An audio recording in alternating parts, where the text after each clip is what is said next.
नमस्कार. तुमचं पुन्हा एकदा स्वागत आहे माझ्या चॅनलमध्ये. तर ज्यांनी माझा मागचा व्हिडिओ बघितला असेल त्यांना माहितीच असेल की मी श्रावणामध्ये शिवलीला अमृत दरवर्षी वाचत असते. परंतु यावर्षी मी ठरवलं होतं की माझ्यासोबतच तुम्हा सगळ्यांनाही शिवलीला अमृताचं पारायण करण्याचं, त्याचं पुण्य तुम्हाला मिळावं. कारण शिवलीला अमृताचे फक्त वाचनानेच पुण्य नाही, तर त्याला ऐकवण्याने, त्याचे प्रचार केल्याने सुद्धा पुण्य पडत असते. तर म्हणून मी ठरवलं होतं की सगळ्यांना त्याचा लाभ मिळावा, म्हणून मी ब्लॉग तयार करायचं ठरवलं होतं की प्रत्येक अध्यायाचा. तर आज आपण सुरुवात करणार आहोत अध्याय दुसऱ्याला. हा दुसरा अध्याय खूप सुंदर आहे. याच्यामध्ये शिवरात्रीचं महात्म्य किंवा बेलपानाचं महत्त्व काय आहे आणि खूप सुंदर सुंदर अशा कथा आहेत. तर हा ब्लॉग किंवा आपल्याच्या पुढचेही ब्लॉग खूप सुंदर सुंदर कथा असणार आहेत आणि आपल्याला जीवन जगत असताना आपण कसं महादेवाची आराधना केली पाहिजे हे त्यात सगळ्यात सांगितलेलं आहे. तर नक्की हा ब्लॉग पूर्ण बघा. चला तर सुरुवात करूया. अध्याय दुसरा, शिवलीला अमृत. ओम नमः शिवाय. सगळ्यात पहिले आपण चालू करणार आहोत मृगव्याधाची कथा. श्री गणेशाय नमः. आधी महादेवाला बेलपत्र आणि फूल वाहून नमस्कार करूया.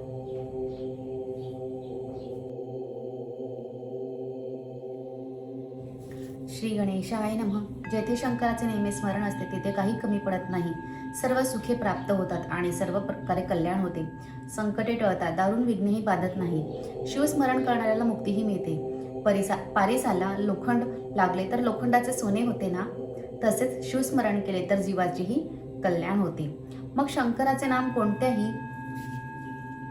कोणत्याही रूपाने, निमित्ताने घडले, हसता हसता घडले किंवा संकेताने घडले तरीही चालेल. संकेताने म्हणजे ते कसे बघूया.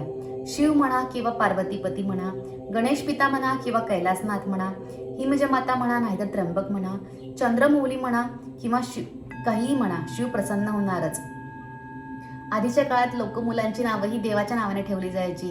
ते याच कारणामुळे की आपण त्या निमित्ताने का होईना देवाचं नाव उच्चारण केलं जायचं. हे अमृत आहे असे माहीत नसताना सुद्धा अमृत प्राशन केले तरी ते तुम्हाला अमर करणारच. औषधाचे नाव माहीत नाही आणि तरीही आपण ते सेवन केले तरी त्याचा गुण येणारच, रोग जाणारच. गवताच्या गंजीवर लहान अजान बालकाने अग्नी टाकला तरी तो गवताचे भस्म करून टाकणारच. अगदी तसेच अजाणताही जरी शिवस्म घडले, शिवस्मरण घडले किंवा विनोदाने जरी घडले तरी ते सर्व दोष भस्म करील यात शंका नाही. उदाहरणच देऊया. शिवनामाचे भजन करणारे भक्त आहेत. त्यांच्या भजनाचा गजर मोठा होत आहे. तो ऐकून कोणीतरी चिडवतो आणि म्हणतो, हे लोक उगीच का हाका फोडतात, शिवशंभो शिवशंभो नावाने मोठ्या मोठ्याने ओरडतात, वारंवार हर हर असे गर्जना करतात, हे गप्प का बसत नाहीत. शिवनामाचा केवढा कोलाहल केलेला आहे. माझे तर अगदी डोके उठले आहे. वारंवार शिवशंकरा शिवशंकरा म्हणून टाहू फोडतात. त्यांच्या हाती काय लागते कोण जाणे. असे तो अवहेलना करून म्हणत असला तरी त्यातही त्याच्या मुखी शिवनामाचा येतो. तो महादेवाच्या नावाने जरी त्यांनी अवहेलना केली तरी पण त्याच्या नावातनं जरी महादेव नाव आलेलं आहे तरी त्यालाचे पुण्य त्याला हे मिळणारच. हे असे झाले तरी त्याला हे कल्याण होणारच. कोणी मुलाचे नाव शंकर, सदाशिव इत्यादी ठेवतो आणि त्याला नावाने हाका मारतो तेव्हा शंकराचे नामच येते ना, त्यानेही भक्ती आणि कल्याण होते. मग शंकरचे नाव प्रेमाने घेतले, त्याचेच अत्यंत आदराने ध्यान केले, ब्राह्मणाला शिवस्वरूप मानून त्याला भोजन आदी देऊन संतुष्ट केले तर केवढे हे पुण्य जळेल. जर आपल्याला माहिती आहे की आपण कशाही पद्धतीने देवाचं नाव घेतलं तरी ते नामस्मरण घडणारच आहे, तर आपण त्याला आदराने का नाही घ्यायचं. आपल्या मनात शंकरासंबंधी अशी आवड हवी. शिवरात्रीला उपोषण करावे, रात्री जागरण करावे, फार मोठे पाप दूर होईल. शिवरात्री रात्र बेलाची पाने वाहून शंकराची पूजा केली तर दर्शन घेतले तर हजारो जन्मातील पापे नष्ट होतात. जो शंकराला नेहमी बेल वाहतो त्याच्या एवढा पुण्यवंत दुसरा कोणीही नाही. तो तरेल यात काहीच नवल नाही. त्याची थोरवी तर एवढी आहे की त्याच्या दर्शनाने लोकांचाही उद्धार होईल. शंकरचे दर्शन जर सकाळी घेतले तर रात्रीचे पाप नष्ट होते आणि भर मध्याने शिवदर्शन केले तर पूर्वजन्मीचे दोष नष्ट होतात. मग ते कितीही मोठे असोत ते नष्ट होतीलच. संध्याकाळी शिवाचे प्रेमाने दर्शन घेतले तर 7 जन्माची पापे नष्ट होतील. शिवरात्रीचे महात्म्य काय वर्णवावे. शेषालाही ते वर्णन करता येणार नाही. शिवरात्रीवरून इतर सर्व पर्वकाळ ओवाळून टाकावेत. आता शिवरात्रीचं कसं महत्व आहे आपण इथे बघणार आहोत. शिवरात्रीचा पर्व काळच अतिशय पवित्र असतो. त्यातही जर उपोषण केले, जागरण केले, शिवपूजन केले तर अपार पुण्य लाभते. शिवरात्रीचे व्रत मोठे मोठे ऋषी करतात. विश्वामित्र, वशिष्ठ तसेच गंधर्व, किन्नर, सिद्ध ऋषी, चारण, विद्याधर आणि देवगण असे सारे शिवरात्रीचे पर्व मानतात. याविषयी सुताने शौनकादींना एक सुरस कथा सांगितली होती. तीच आता श्रोत्यांनी आदराने श्रवण करावी. माघ मासातील कृष्ण चतुर्दशी हीच मुख्य शिवरात्री होय. मृगवाद्याची कथा. मृग म्हणजे हरिण. आता ही कथा खूप सुंदर आहे, खूप मोठी आहे थोडीशी म्हणजे, पण इतकी छान आहे ना की त्यातनं खरंच आपल्याला शिकण्यासारखी गोष्ट आहे. तर ऐका. सूत कथा सांगत होते. ते म्हणाले, श्रोते हो, विंध्य पर्वतात एक व्याध म्हणजेच पारधी राहत होता, म्हणजे शिकारी राहत होता. तो पशूंची व पक्ष्यांची शिकार करी. तो फार निर्दयी होता. पशु हिंसा करताना त्याला मुळीच दयामाया वाटत नसे. त्याने प्राण्यांचा वध करण्याचे पाप पुष्कळ वेळा केले होते. असा तो पारधी एक दिवस शिकार करण्यासाठी रानात गेला. त्याने धनुष्य व भाता घेतला होता. काखेत त्याने फास व जाळे घेतले होते. त्याने हाताला चांबड्याचे कवच धारण केलेले होते. तो इतरही काही शस्त्रे घेऊन रानात जात असताना त्याला वनातील एक शिवमंदिर दिसले. योगायोगाने तो दिवस होता शिवरात्रीचा. पर्वकाळ होता. श्रद्धेने कितीतरी यात्रेकरू शंकराच्या मंदिरात दर्शनाला येत होते. मोठी यात्राच भरली होती. लोकांनी शिव मंदिर खूप सुंदर सजविले होते. कैलासा इतके धवल वर्णाचे ते देवालय जणू चांदीचे बनवलेले होते असे हे शोभत होते. वर आकाशाला भिडणारा ध्वजा, देवालयाचे अनेक कळस तळपत होते. देवालयात जे शिवलिंग होते ते मणिमय होते. अनेक भक्त सांगोपांग पूजा करीत होते. काहींनी तर सत्तर पाण्याची धार धरली होती आणि रुद्राध्यायाचा घोष चालविला होता. कोणी टाळ वाजवतोय, कोणी मृदंग येऊन प्रेमाने भजन करीत होते, तर काही टाळ्यांच्या वाजवून नामघोष करत होते. हर हर शंभो, हर हर शंभो असा ध्वनी उठत होता. शंकराला आवडणारी फुले व बेल कोणी वाहत होते. कोणी सुवासिक द्रव्य योजून सर्व वातावरण सुगंधित करत होते. सर्वत्र दीप लावले होते. कुठे शंखघोष चालला होता, घंटानाद चालला होता, भेरी वाजत होत्या. त्याचा पडसाद गगनात उमटत होता. भक्त वाद्य वाजवित होते आणि दर्शनासाठी देवालयात लोकांची रीघ लागलेली होती.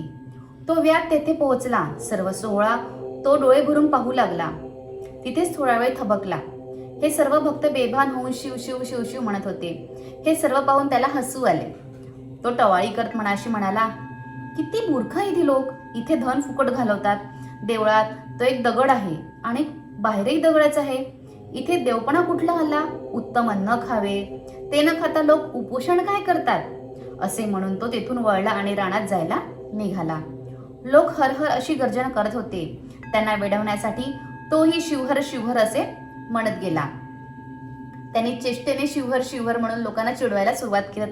ते अनावधानाने तो म्हणत होता, चिडवत होता, पण ते त्याच्या तोंडातून ते निघत गेलं होतं. तो चेष्टेने असे म्हणत होता. योगायोगाने तो त्या दिवशी शिव मंदिराला वळसा घालून गेला. ती झाली त्याची प्रदक्षिणा. अरण्यात गेला तरी त्या पारध्याच्या मनात शिवहर शिवहर असे शब्द रेंगाळत होते. आपण एखादं गाणं ऐकलं की आपण ते सतत ते गुणगुणत असतो ना, तसं त्याच्यासोबत झालं. अनावधानपणाने तो महादेवाचं नाव त्याच्या कानावर सतत पडलं आणि तो अजाणतेपणाने हर हर हर हर शिव असं ते नाव गुणगुणत गेला. तो अभावितपणे तेच नाव गुणगुणत गुणगुणत होता आणि त्या नामजपाचा प्रभाव असा झाला की त्याचे पापे नष्ट होत चाललेली होती.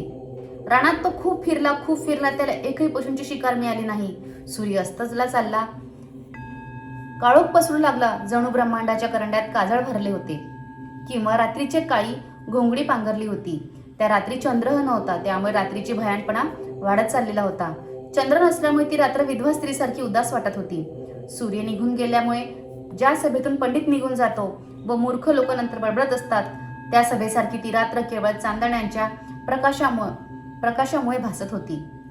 इतका वेळ तो पारधी बिचारा उपाशीच राहिला होता, कारण त्या दिवशी त्याला एकही शिकार मिळाली नाही. त्याला हिंडता हिंडता एक सरोवर दिसले. त्यात चांदण्यांचे प्रतिबिंब पडले होते. अंधुक प्रकाशात कुमुदे दिसत होती. त्याच्या खाटी एक बेलाचे झाड दिसले. त्याच्या फांद्या भूमीपर्यंत वाकलेल्या होत्या. योगभ्रष्ट लोक स्वर्गातून पुन्हा पृथ्वीवर जन्म घेण्यासाठी खाली येतात, तशा त्या वाटत होत्या. तो पारधी त्या फांद्यांच्या आधाराने झाडावर चढून बसला. आता रात्री कोणता तरी पशु सरोवरावर पाणी पिण्यास येईल म्हणून तो धनुष्यावर बाण लावून अगदी स्तब्धपणे बसला होता. रात्री बरेच पशु हे सरोवराजवळ पाणी पिण्यासाठी येत असतात असं त्याला आयडिया होती. त्याच्यामुळे तो सरोवराच्या बाजूला जे झाड आहे ते झाड होतं बेलाचं, आणि त्या बेलाच्या झाडावर तो बसला होता धनुष्याचा बाण लावून. जवळची पाने उजव्या हाताने खुडून टाकली. प्राणी यायला वेळ होतो त्याच्यामुळे टाइमपास म्हणून त्याने झाडाची एक एक पाने तो खुडून खाली टाकू लागला. आश्चर्य असे की त्या झाडाखाली प्रत्यक्ष ब्रह्मदेवाने स्थापन केलेले शिवलिंग होते. हे त्याला माहिती नव्हतं की झाडाखाली शिवलिंग आहे, आणि तो अवधानपणाने झाडाची पाने खुडून खुडून खाली टाकत होता, आणि त्यावरच ती बेलाची पाने सहज पडत होती. त्यामुळे शिवशंकर प्रसन्न झाला. अशा प्रकारे व्याध्याला त्या दिवशी उपोषण घडले, जागरणही घडले. त्या दिवशी मुखी शिवशिव असे नावही सवयीने येत राहिल्यामुळे शिवजप होत होता, आणि बेलाची पानेही शिवलिंगावरती वाहिली गेली. त्यामुळे त्याची पापे नष्ट झाली. पुढे काय झाले? एक हरिणी त्या सरोवरावर पाणी पिण्यासाठी आली. त्या रात्रीस आली. ती गर्भिणी होती. तिची कांती मोठी तेजस्वी होती. येता येता तिने दुरूनच तो भयंकर व्याध पाहिला. तो तिला यमासारखा वाटला. हरणीला पाहताच व्याधाने धनुष्यावर बाण चढवून तिच्यावर नेम धरला. तेव्हा ती हरणी घाबरून बोलू लागली, हे महापुरुषा, मी काही अन्याय केले नाही असता तू माझ्यावर का बाण मारतोस? मी तर गर्भिणी आहे. तू मला मारू नकोस. माझा गर्भ अज्ञान निष्पाप आहे. तोही मरेल. तुला फार पाप लागेल. अरे, कितीतरी पशु पक्षी मरण्याने जेवढे पाप लागते तेव्हा एका हरिणीचे पिल्लू मरून लागते. ही पापे कशी आहेत पहा. 100 बोकड मारणे म्हणजे एक बैल मारण्यासारखी आहे. 100 बैलाची हत्या म्हणजे एक गायीची हत्या, आणि 100 गायीची हत्या म्हणजे एक ब्राह्मण हत्या. एका स्त्रीचा वध हे तर 100 ब्राह्मणाच्या वधा करण्यासारखे आहे. गुरूंची हत्या शतस्त्री इतकेच भयंकर, आणि गर्भिणीचा वध करणे हे तर गुरुहत्येच्या शतपट पाप आहे. असे न्यायाचे बोलणे करून ती हरिणी म्हणाली, माझा अन्याय काही नाही, तरी तू मला का बरे मारतोस? पारधी म्हणाला, मी शिकार नेली तर माझ्या घरातल्या लोकांचे पोट भरेल. माझे कुटुंब जरी घरी माझी वाट पाहत असले तरी मीही दिवसभर उपाशी आहे. पोटात कणभर सुद्धा अन्न गेलेले नाही. पण तू हरिणी असून एवढ्या शास्त्राच्या गोष्टी कशी काय बोलतेस? मला फार आश्चर्य वाटते. तू माणसाच्या भाषेत कशी काय बोलतेस? तुझ्याकडे पाहता पाहता मला तुझी दया येऊ लागलेली आहे. तू पूर्वजन्मी कोण होतीस? तुला एवढे ज्ञान कसे मिळाले? तू विशाल नेत्राची सुंदर हरिणी आहेस. मला तुझा पूर्व इतिहास सांग. पारध्याला आश्चर्य वाटले की ही तर एक साधी हरिणी आहे, ही कशी बोलते आणि तिला एवढं ज्ञान कसं आहे, म्हणून तो तिला विचारायला लागला. हरिणी आपली आता कथा सांगते की तिला एवढं ज्ञान कसं प्राप्त झालेलं आहे. हरिणी म्हणाली, देव व दानव यांनी क्षीरसागराचे मंथन करून 14 रत्ने काढली होती. त्यात ज्या अनेक अप्सरा निघाल्या त्यापैकी रंभा नावाची अप्सरा मी होते. समुद्र मंथन जेव्हा झालं होतं देव आणि असुरांमध्ये, तेव्हा त्यातनं 14 रत्न निघाली होती. त्यातली एक त्या रत्नांपैकी एक होती रंभा. मला पाहून देवांनाही मोह पडे. अपार तप करून तेजस्वी लोकांना माझी प्राप्ती होत असे. माझे नेत्र कटाक्ष हेच जाळे. त्या जाळ्यात देवांची मने हेच मासे पटकन सापडत असत. मुनी हेच भ्रमर. माझ्या तनूच्या सुगंधाने ते वेडे होऊन माझ्या मागे धावत. माझे गायन इतके रंगत की देवरूपी मृग त्याने मुग्ध होऊन धावत येत. मी स्वर्गातील दिव्य भोग भोगीत असते. सौंदर्यात माझी कोणी बरोबरी करू शकत नाही. मी फार गर्विष्ठ झाले होते. अतिशय सुंदर असल्यामुळे सर्व देव तिच्या मागे असतात, त्याच्यामुळे तिला गर्व झालेला होता. त्यामुळे मी शंकराची भक्ती सोडून दिली होती. असं असतं ना की जेव्हा आपल्याकडे सुख येतं, सगळं काही असतं, तेव्हा लोक देवाला विसरून जातात. त्यातलाच हा प्रकार आहे की रंभानी शंकराची भक्ती सोडून दिली होती. सोमवार, प्रदोष, शिवरात्र सर्व काही सोडले. शंकराची पूजा अर्चाही मी करीनाशी झाली. चांगले अमृत सोडून मी विष प्राशन करू लागले. माझी मतीच पलटली. देव मला आवडेनात. हिरण्य नावाचा एक असुर होता, त्याच्याजवळ मी राहिले. पुष्कळ काळ लोटला. त्या दुष्ट राक्षसाच्या संगतीने मी भजन पूजनही सोडून दिले.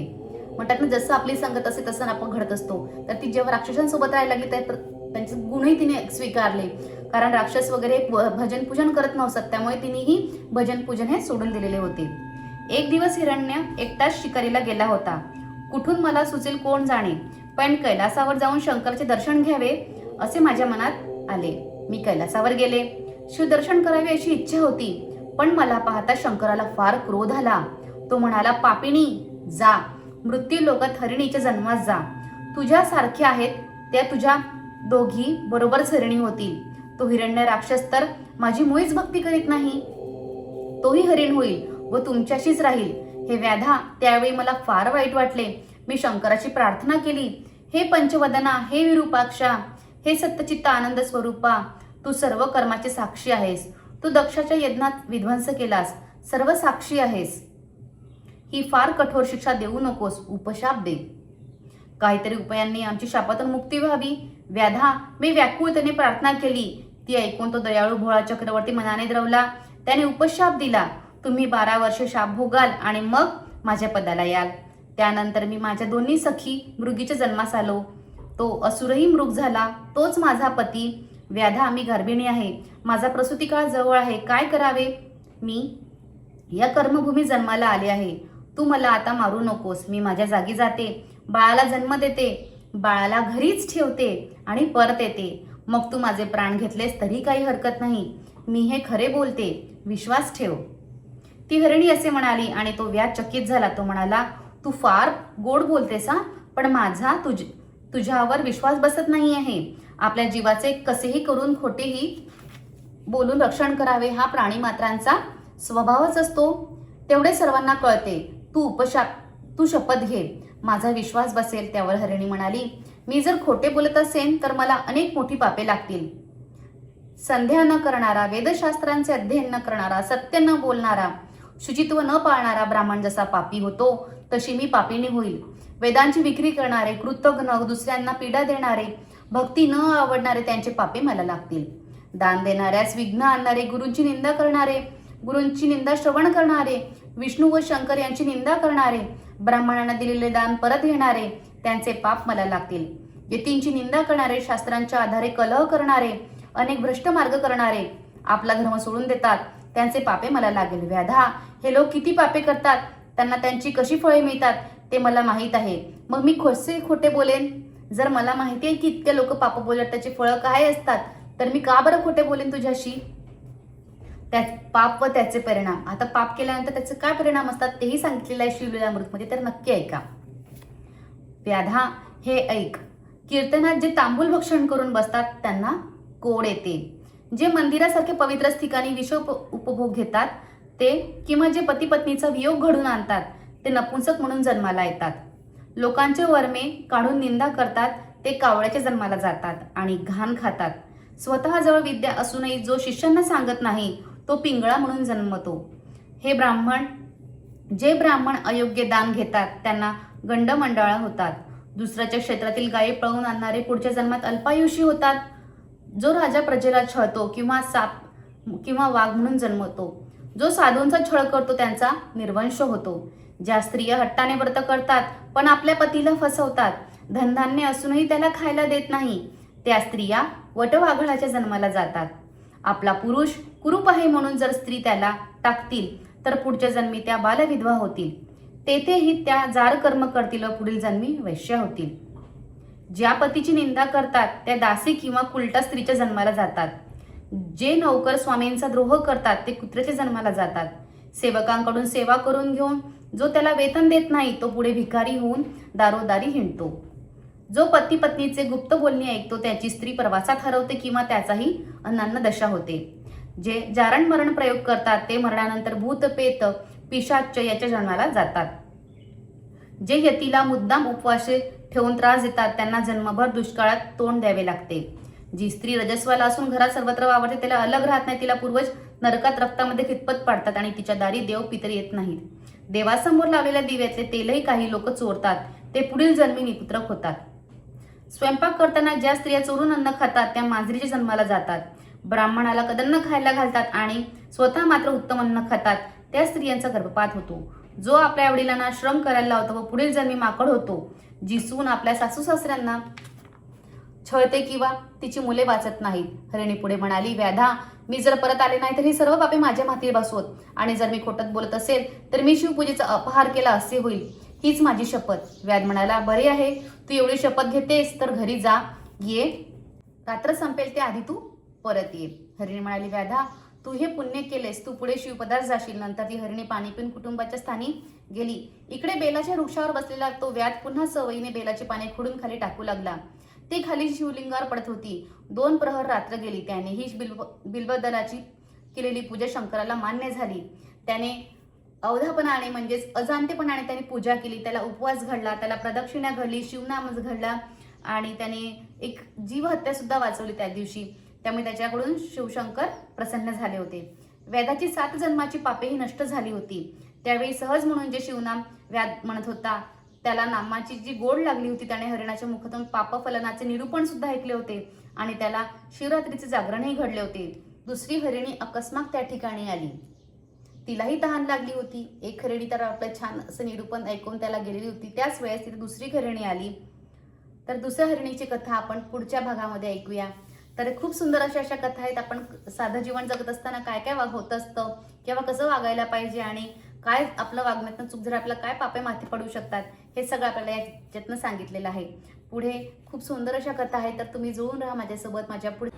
जर तुम्हाला हे माझं शिवलेल्या अमृताचं पठण आवडलं असेल तर नक्की सबस्क्राईब करा, लाईक करा आणि कमेंटमध्ये हर हर महादेव नक्की लिहा. भेटूया माझ्या पुढच्या ब्लॉगमध्ये. तेव्हापर्यंत ओम नमः शिवाय.